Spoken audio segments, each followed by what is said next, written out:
अस्मद्गुरुसमारम्भां यतिशेखरमध्यमां लक्ष्मीवल्लभपर्यन्तां वन्दे गुरुपरम्पराम् ஆழ்வார்கள் வாழி அருளிச் செயல் வாழி தாழ்வாதுமில் குறவர்தாம் வாழி ஏழ்பாறுமைய அவர்களுரைத்தவைகள்தாம் வாழி செய்யமறை தன்னுடனே சேர்ந்து அகலகில்லே நிறையுமென் அலர்மேல் மங்கை உரை மார்பா நிகரில் புகழாய் உலகம் உன்னுடையாய் என்னையாழ்வானே நிகரில் அமரர் முனிக்கணங்கள் விரும்பும் திருவேங்கடத்தானே புகழொன்னில்லா வடியேன் உன்னடிக்கீழமர்ந்து புகுந்தேனே அகில புவன ஜன்மஸ்தேம பங்காதிலீலே வினத விபிதபூத புராதரக்ஷைகதீக்ஷே ஸ்ருதிசிரசி விதீப்தே பிரம்மணி ஸ்ரீனிவாசே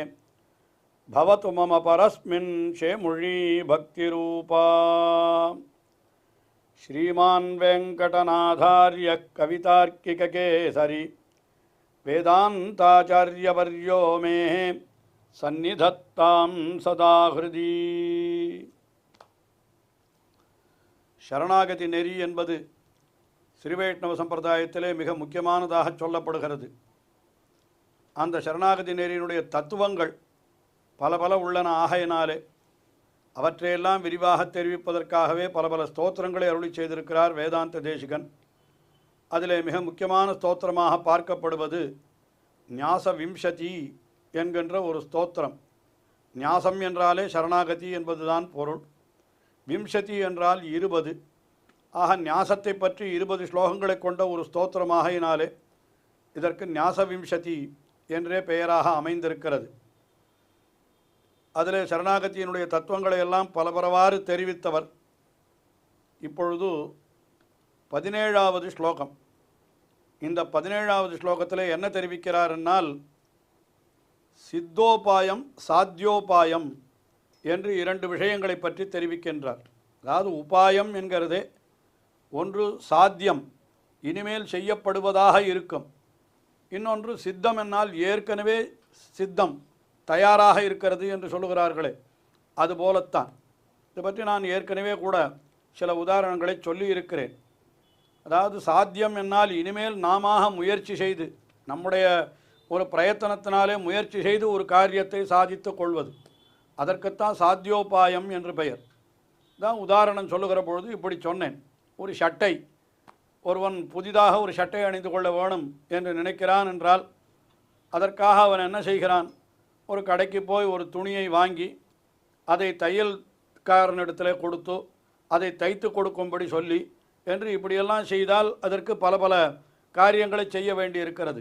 இதற்கு இது மாதிரி காரியங்களுக்குத்தான் சாத்தியோபாயம் என்று பெயர் என்று ஓரளவுக்கு சொல்லலாம். அதில் என்ன குறைகளும் உண்டு இல்லையா?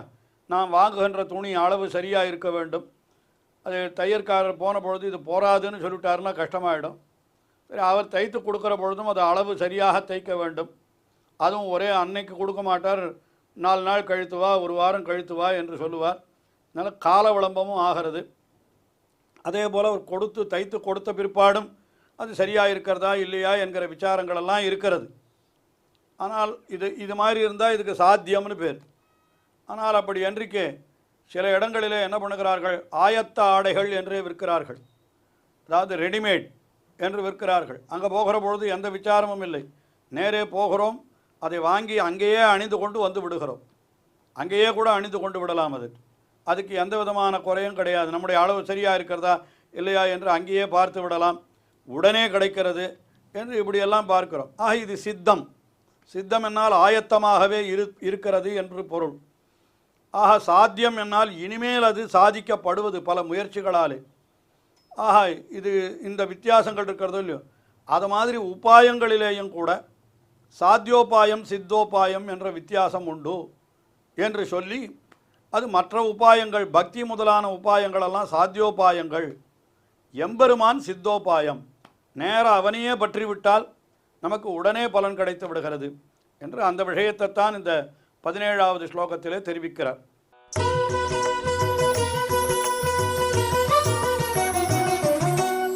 स्वाभीष्टप्राप्तिहेतुः ஸ்வயமிக புருஷைः ஸ்வீகிருதः ஸ்யாதுபாயः சாஸ்திரே லோகே ச சித்தः ச புனருபயதா சித்தசாத்ய பிரபோதாத் சித்தோபாயஸ்து முக்தௌ நிரவதிகதயः ஸ்ரீசகः சர்வசக்திः சாத்யோபாயஸ்து பக்திர்ன்யசனமிதி பிரதக் தத்வசீகாரசித்யைः சுவாபீஷ்ட பிராப்தி ஹேதுஹு தன்னுடைய விருப்பத்தை அடைவதற்கு காரணமாயிருக்கிறது எதுவோ அதற்குத்தான் உபாயம் என்று பெயர்.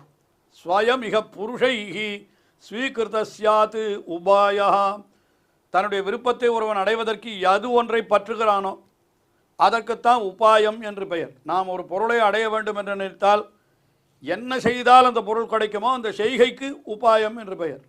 இப்படி கூட சொல்லலாம், ஒரு கடைக்கு போய் ஒரு பொருளை வாங்க வேண்டும் என்று போகிறோம் என்று சொன்னால் அந்த பொருள் நமக்கு கிடைக்க வேண்டுமானால் என்ன பண்ணணும், அதற்கு உண்டான தொகை அந்த பணத்தை அவனுக்கு கொடுக்க வேண்டும். அப்படின்னு பார்த்தால் அந்த இடத்துல அந்த பணம்தான் உபாயமாக ஆகிறது இல்லையா?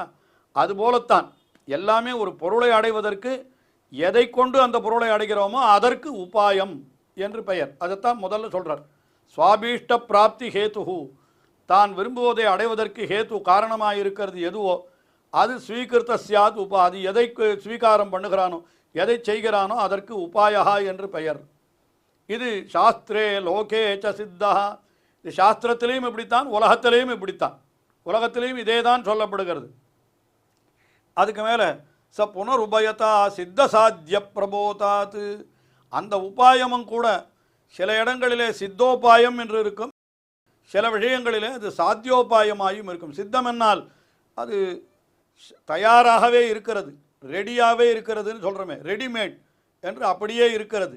இன்னொன்று சாத்தியம் சாத்தியோபாயம் என்ற பிரிவால் அது உபயதா இருவகைப்பட்டதாக இருக்கிறது என்று அதையும் சொன்னார். அதற்கு மேலே சொல்லுகிறார், சித்தோபாயஸ்து முக்தௌ நிரவதிகதயா ஸ்ரீசகா சர்வசக்தி. முக்தி அடைய வேண்டும் என்று ஒருத்தன் நினைக்கிறான், அதாவது இந்த உலக துன்பங்களிலிருந்தான் விடுபட்டு தான் மோட்சமாகிற ஆனந்தத்தை அடைய வேண்டும் என்று ஒருத்தன் நினைத்தானால் அங்கே எது முக்கியம்னு கேட்டால் சித்தோபாயா, அங்கே சித்தோபாயமாக இருக்கிறது எது என்று கேட்டால் நிரவதிகதயா எல்லையற்ற கருணை தயை உடையவனாக இருப்பவனாய், ஸ்ரீ சகா பெரிய பிராட்டியாருடன் கூடியிருப்பவனாய், சர்வசக்திஹி இது மூணும் வேண்டும். நாம் மோட்சம் அடைய வேண்டுமென்னால் என்ன வேணும்? முதல்ல நம்மிடத்தில் கருணை பிறக்க வேண்டும் எம்பெருமானுக்கு. கருணை இல்லை என்றால், அந்த தயை இல்லை என்றால் அவன் நமக்கு மோட்சத்தை தரமாட்டான்.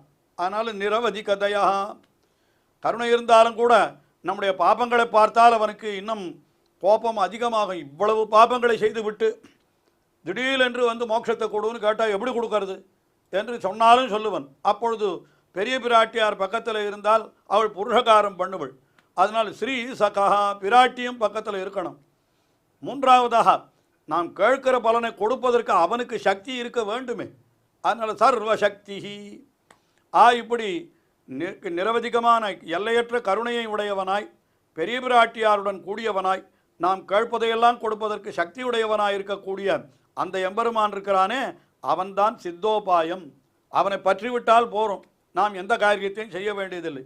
இப்போ பாருங்கள், வேறு ஏதோ ஒரு காரியம் செய்யணும் என்றால் என்ன, பக்தி யோகம் என்னால் என்ன, தியானம் பண்ணிகிட்டே இருக்கணும் பகவானை பற்றி. எவ்வளவு நாள் பண்ணணும்னா இந்த சரீரம் கீழே விழற வரைக்கும் பண்ணிகிட்டே இருக்கணும். அப்படின்னா தொடர்ச்சியாக இவன் செய்ய வேண்டிய காரியமாக இருக்கிறது.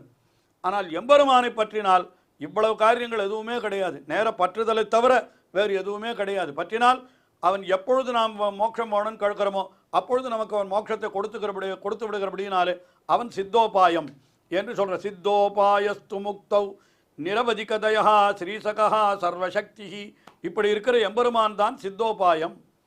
சாத்தியோபாயம் என்னால் எது என்னால் சாத்தியோபாயஸ்து பக்திஹி ஞசனமிதி என்று பக்தியும் சரி, அதை உபாய ரூபமாக பண்ணுகிற பிரபத்தியும் சரி, அதுலேயும் அனுபாய பிரபத்தி என்று உண்டு. அதுதான் எம்பெருமானை பற்றுதல் என்று அப்படியும் ஒரு சம்பிரதாயம். இங்கே அவர் ஞசனமிதி பிருத்தக்கு இது ரெண்டும் தனித்தனியாக சொல்லப்பட்டிருக்கிறதே. இதெல்லாம் என்னென்ன தத்வசீகார சித்தியை, அவனை வசீகரணம் பண்ணுவதற்கு, அவனை வசீகரிப்பதற்கு இவர்களெல்லாம் உபாயமாக பயன்படுகிறபடினாலே இவற்றை சாத்தியோபாயம் என்று சொல்லுவார்கள். பக்தி பிரபத்தி இரண்டும் சாத்தியோபாயம், எம்பெருமான் சித்தோபாயம் என்கிற அர்த்தத்தை தான். எம்பெருமான் நேர சித்தமாயே இருக்கிறான், அவனை பற்றி விட்டால் இதெல்லாம் எதுவுமே அவசியமில்லை என்பது போல அந்த அர்த்தத்தை இந்த ஸ்லோகத்திலே தெரிவித்தார். அதற்கு அடுத்தபடியாக 18வது ஸ்லோகம், அதில் என்ன தெரிவிக்கிறார்னால், எம்பெருமானிடத்தில் பிரபத்தி பண்ணணுமானால் அவனையே பற்றுதல் என்று சொன்னோம் இல்லையோ, பற்றுகின்ற பொழுது எப்படி பற்ற வேண்டும் என்றால் அதை வேதாந்தமும் சொல்லுகிறது. அதாவது பாஞ்சராத்திர சம்ஹிதை அது சொல்லி வைத்திருக்கிறது. அகமஸ்மி அபராதானாம் ஆலயா அகிஞ்சனா அகதிஹி துவமேவ உபாய பூதோமே பவா என்று இப்படி பிரார்த்திக்கிற பிரார்த்தனை அதுதான். நான் எல்லா அபராதங்களுக்கும் கொள்கலமாய் இருக்கிறேன், நான் எப்படிப்பட்டவன், அகிஞ்சனா என்னிடத்தில் எதுவுமே கிடையாது, அதுக்கு மேலே எனக்கு போக்கடமும் உன்னை தவிர வேறு கிடையாது என்று சொல்லி நீயே எனக்கு உபாயமாயிருந்து என்னை ரட்சிப்பாயாக என்று பிரார்த்திக்கிற பிரார்த்தனை இதுதான் சரணாகதி. இந்த பிரார்த்தனைக்குத்தான் சரணாகதி என்று பெயர் என்று இப்படி சொல்லி இருக்கிறது அகிர்புத்தினிய சம்ஹிதையிலே. அது அப்படியே ஒரு ஸ்லோகமாக இங்கே ஆக்குவது போல எல்லாவற்றையும் சேர்த்து தெரிவிக்கிறார்.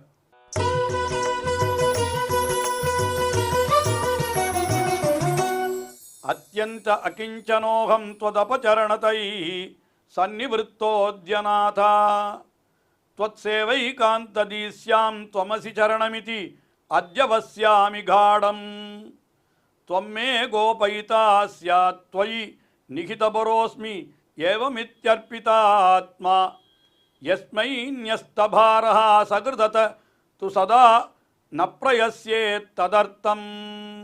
நான் எப்படிப்பட்டவன் முதல்ல சொல்றார். அத்யந்த அகிஞ்சனா அகம், ஆகிஞ்சன்யம் என்று ஒன்று என்ன, எம்பெருமானை தவிர நமக்கு வேறு புகழ் இல்லை, அதாவது நம்மிடத்தில் எந்தவித கைமுதலும் இல்லை, அவனே தன்னுடைய கிருபையாலே கொடுத்தால் உண்டாலே தவிர நான் எதுவுமே செய்யவில்லை என்று அது அகிஞ்சனா அகம்.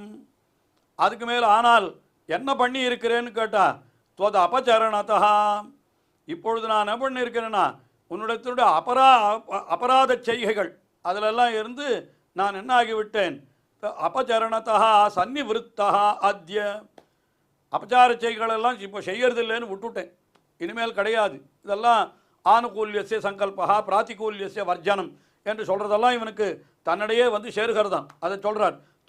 அபச்சரணதைஹி அபச்சரணதா சன்னிவிருத்தா அத்ய. அதுக்கு மேலே துவத் சேவை காந்ததீஹி, உனக்கு தொண்டு செய்வதிலேயே மனமுடையவனாய் நான் இருக்கிறேன், சியாம் அப்படி இருக்கிறேன். அதுக்கு மேலே துவமசி சரணமிதி அத்யவசாமி, நீயே எனக்கு புகழ் என்று நான் உறுதியாக கொண்டிருக்கிறேன், அது மகாவிஸ்வாசம். துவமசி சரணமித்தி அத்யவஸ்யாமி காடம்.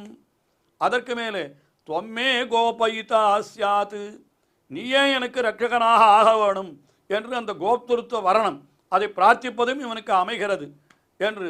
துவயி நிகித பரோஸ்மி, இதுதான் நாம் பண்ணக்கூடிய அந்த சரணாகதி.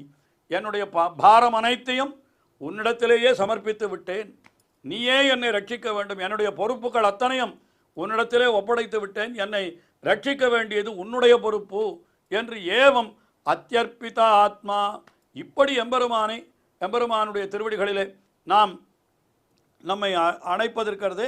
இது யஸ்மை ன்யஸ்தபாரஹா சகிருதது, இதுவும் கூட சகிருத்து என்னால் என்ன, ஒரே ஒரு தடவை சொன்னால் போகிறோம் இந்த வார்த்தை. எம்பெருமானே என்னுடைய பொறுப்புகள் அனைத்தையும் உன்னிடத்திலே ஒப்படைத்து விட்டேன் என்று ஒரு முறை சொன்னால் போரும்.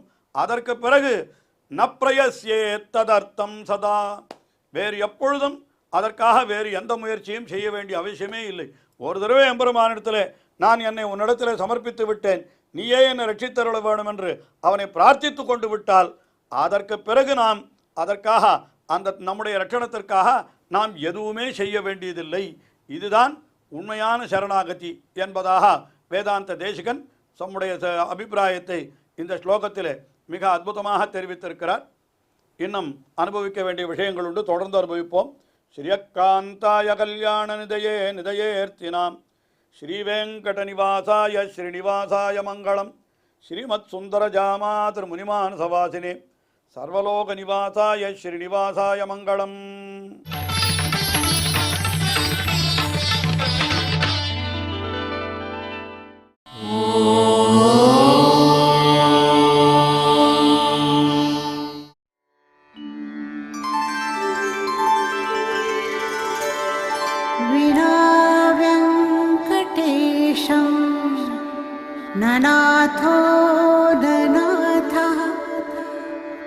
सदा वेङ्कटेशं स्मरामि स्मरामि। हरे वेङ्कटेश प्रसीद प्रसीद। प्रियं वेङ्कटेश प्रयच्छ प्रयच्छ।